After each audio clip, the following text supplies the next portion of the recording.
Welcome to the Renovation Secrets podcast, where we hope to untangle the mysteries of the renovation world. This is our second episode. Welcome back if you happen to catch episode 1, and if you're new, so glad to have you stop by. I'm still in the process of finding the right music to add, so for now, I'm keeping things pretty simple. My name is Natalia Pierce, and I will be your host. I am a certified kitchen and bath designer and business owner. Having been part of the renovation industry for over 15 years, I have seen a great deal of renovation challenges. Each and every project is as unique as the people that will be using the space in the end, and working with my clients has taught me so much about the impact I have as a designer. I started writing my books and developed this podcast to help shed some of the more realistic points of view into the complexity of this crazy industry. One of the biggest challenges is helping my clients remain positive during the renovation experience. We all know that what is seen on TV is far from the reality of the renovation world.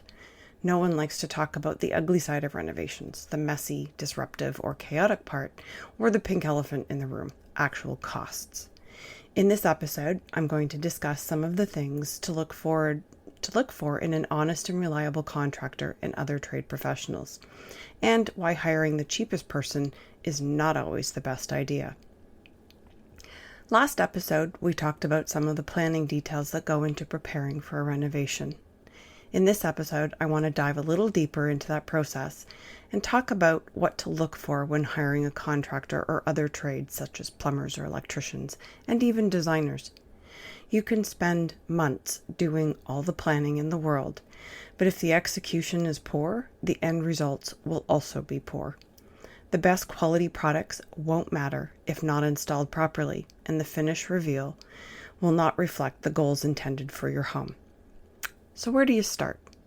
With all the nightmare stories out there, this can feel like an overwhelming process. Depending on the size and complexity of your project will determine where you should begin. If you're adding an addition onto your home, you'll definitely need to start with either an architect, architectural technologist, or someone qualified to create drawings and submit for permits. For kitchens and bathrooms, I highly recommend working with a certified kitchen and bath designer. As a specialized area of interior design, kitchen and bath requires extensive understanding, training, and knowledge of the mechanical systems involved in these areas of your home. There's a reason why we have specialized. Kitchens are more than just placing boxes in a room. I know that there's a myth out there that when you hire a designer or professional to help you with your project, that it will cost more money. You lose control, or maybe you feel like decisions and choices won't reflect your style or budget. Completely the opposite, actually. Working with a designer will define your project, eliminate any uncertainty, and simplify the complexity, plus the benefits of introducing you to products and processes that you may not have been aware of. And most often, a designer, like myself, will have a team of qualified trade professionals that can do the job with exceptional quality. In all likelihood, the relationships between designer and installers have been forged over years and many projects later that eliminate the need to search for a contractor altogether. Although I cannot speak for every designer, I know many of my colleagues and myself have teams with decades of experience to provide top quality results for every project. I'm always encouraging my team to elevate their workmanship to be the best that they can provide for my clients.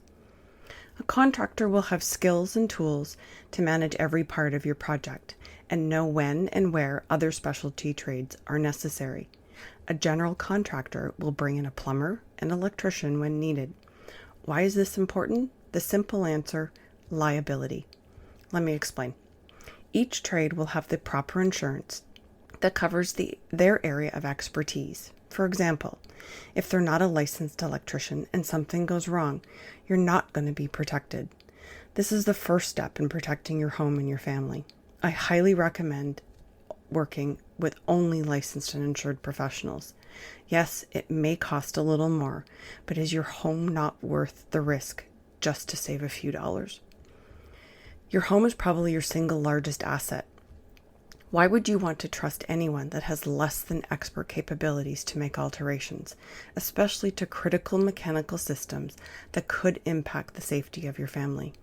This may sound doom and gloom, but seriously, the implications of cutting corners, especially with electrical and plumbing, are not worth the possible issues. I'm not talking about changing a faucet or a light fixture. That, as a homeowner, can be done with a few simple tools. I'm talking about adding switches or receptacles, moving the location of your shower or a toilet. Major changes need to be done according to the guidelines of the building code in your area. Here in Ontario, the Electrical Safety Authority is the governing body for all electrical work done in both residential and commercial buildings. If you have questions or concerns, you can check out their website at esasafe.com. Their website is a great resource if you're looking for basic guidelines and some common do's and don'ts. Again, that's esasafe.com. When looking for a contractor, here are a few things to keep an eye out for. Do they have social media accounts? Are they on Facebook, Instagram, or Houzz? Have they posted pictures of recent projects? Are there any customer reviews? It is important to do your research. Once you have made contact with a prospective contractor or designer, they should ask to see your home before they can accurately provide a quote. If they give you a quote over the phone, this is a big red flag. During the initial visit, a few things should happen. When you're walking them through your project, explaining what your goal is for the space, they should be asking a lot of questions. Are you doing a new kitchen layout, updating the bathroom, or creating a home theater room in your basement? Showing them the location of the project. Once some basic details of what is involved in the project of your space is determined, without being too nitpicky, pay attention to see if they're taking notes. They should ask a lot of specific questions to understand the details of your project. Like, what type of flooring are you using? Have you selected a cabinet manufacturer for any cabinetry? Are you working with a technology integrator? In order for an accurate quote to be provided, they need to know as many details as possible. Here's a good example. If you're replacing all the flooring, knowing the type of flooring and material that you want will help determine the level of preparation needed to install what you're looking for. There's a big difference when preparing to install a porcelain tile versus hardwood. Next step, ask for references. Their previous clients will be your best indicator about the quality of work, reliability, project management abilities, best business practices, and more. Not every client's going to be open to have contact from strangers, but if the contractor has developed a good relationship with their clients, many will be very open to sharing their experience. Be sure to follow up quickly so past clients can expect your call. Some questions to be sure to ask when following up are: was the project completed according to the plan?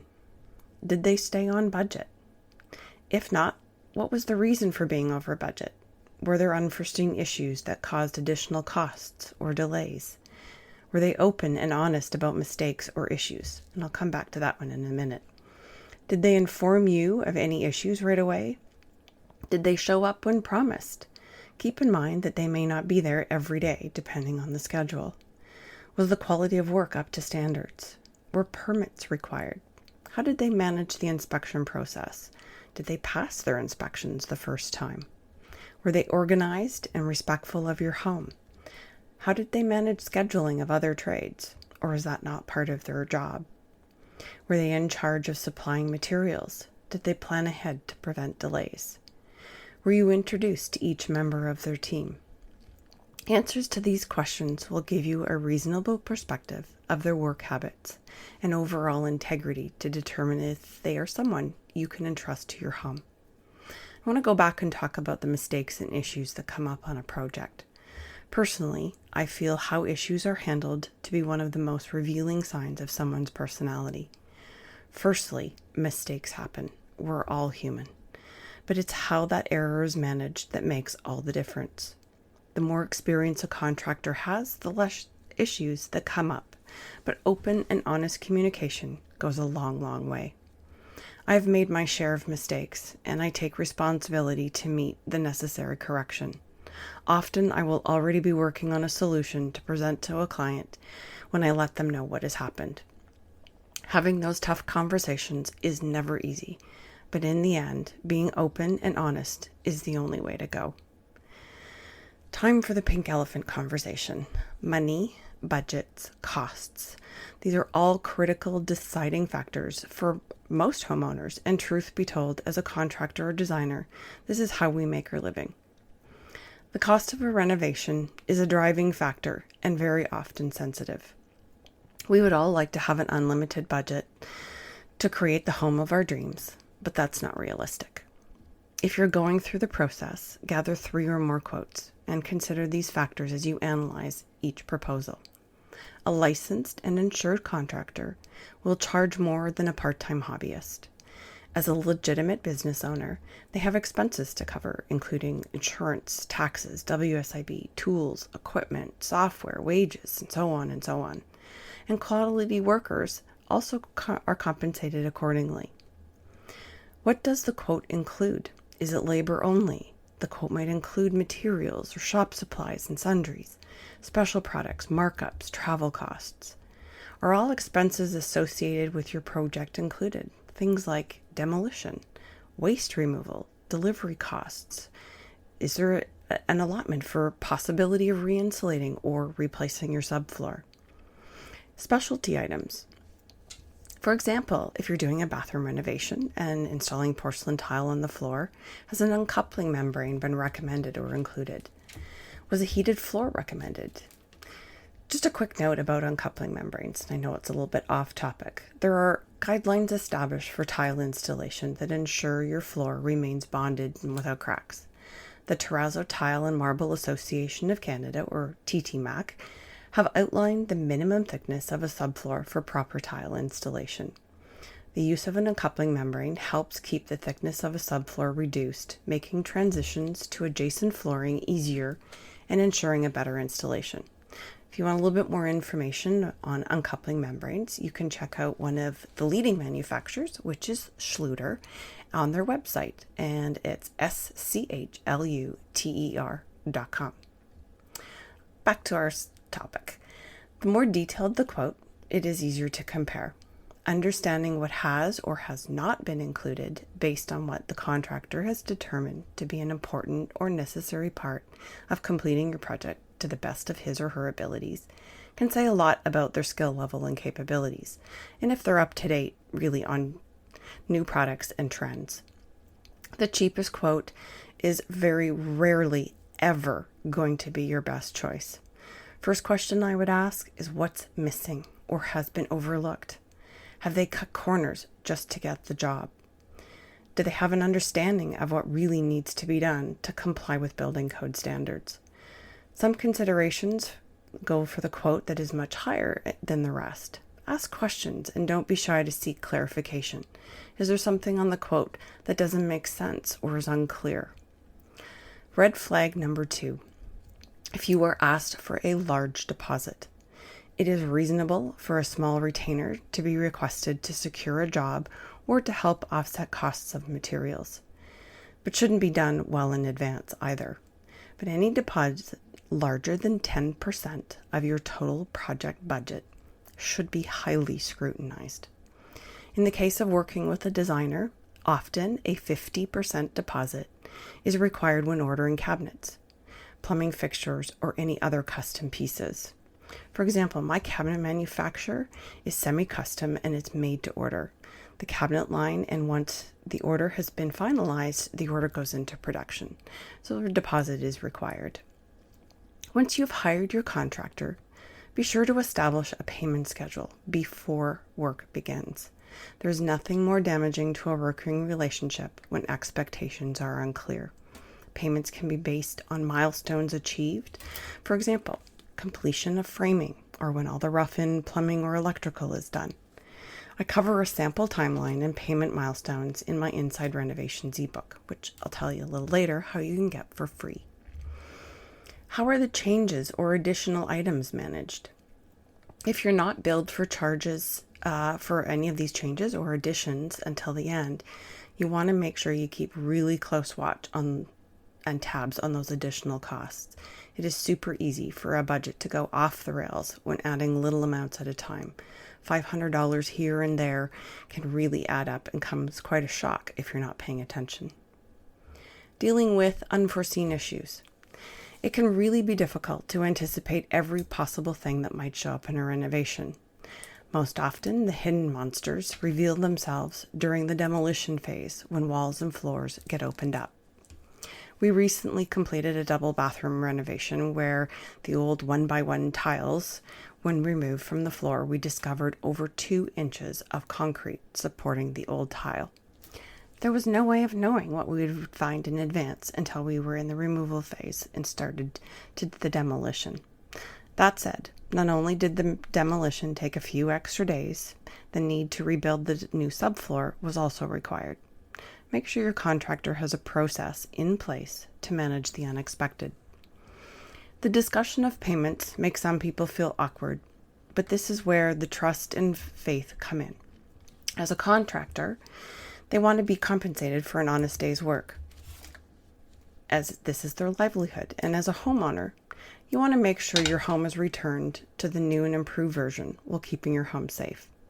The need for clear and open communication is important for both sides to feel respected.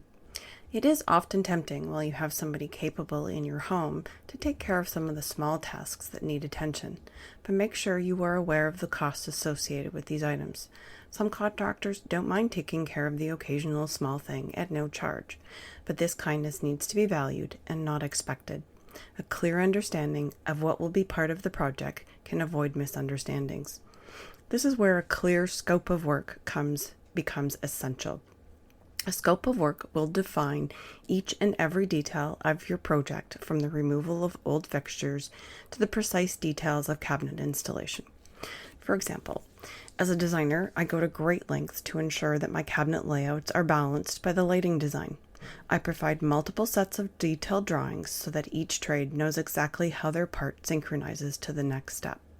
The scope of work becomes the guidebook, so everyone knows their section and responsibilities. And my last point, when you meet with a contractor or designer, make sure you are speaking the same language. Are they in tune with your vision? Is there a connection or an understanding to what your goals and needs are for your home? Trust your instincts. Don't force a relationship with someone you don't feel a connection with just because they were recommended. After all, this is your home that you are entrusting. To be fair, not all personalities fit together, and your home needs to be placed in the hands of someone who's going to do their best for you and your family. And never ever be afraid to ask questions. In every industry, there's a unique language or terminology that is used, and as a homeowner, you may not understand. A good contractor or designer will take the time to explain anytime there's something new or unclear. I'm a little biased, but consider working with a design team. Designers do a lot of planning and coordinating that makes life a lot easier for the trades, making sure all the materials are ordered and on site when needed. This level of coordination often saves time, as each team member knows when their part comes, everything they need is already there. Your designer will often be the communicator and advocate between you and the trades, making sure your goals are achieved. Or if you have any questions or concerns, they can address that too. Take your time to find the right team for your renovation. You wouldn't trust your dentist to change the brakes on your car, so protect your home and your family by hiring qualified and insured trade professionals. I'd like to thank you. If you enjoyed today's episode, be sure to give us a like and click on the subscribe button below so you never miss a new episode. If you want more, you can follow us on Instagram at detailbydesign15 for daily inspirations and everything kitchen, bath, and design. We can also be found on Facebook, LinkedIn, Twitter, and even TikTok. Our website and portfolio can be viewed at detailbydesign.ca. And if you'd like a free copy of our Inside Renovations ebook, please send me an email to natalia@detailbydesign.ca and put ebook in the subject line just so I catch it. Until next time, I wish you all the best in your renovation adventures.